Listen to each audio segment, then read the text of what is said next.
Continue रखो। जानमाज आपके अभी इस वक्त जहाँ बैठे हो सीधे हाथ पे बिछी हुई है, इसी कमरे में है? नहीं था साहब, अभी मैं ऊपर के कमरे में हूँ, वो नीचे के कमरे में है। ठीक है, ठीक है। यहाँ भी कोई पढ़ता है इस कमरे में? जी, मेरी वाइफ पढ़ती है। हाँ, कहाँ यहीं पढ़ती मेरे है जहाँ पीछे मैं कह रहा हूँ, आपके बिल्कुल। सीधे हाथ की तरफ?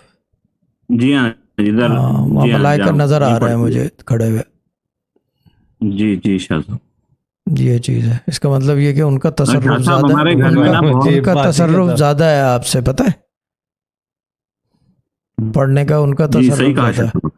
हाँ, उनकी जी जी। जानमाज पक्की बिछी है कि उठी भी है? उठी भी है।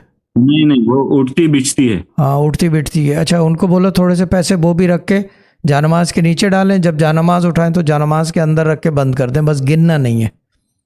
ठीक है शाह साहब। ठीक है ना? हाँ, ठीक है। चिल्लर ना हो, नोट हो लेकिन। नोट नोट रखेंगे शाह साहब। ठीक। और शाह साहब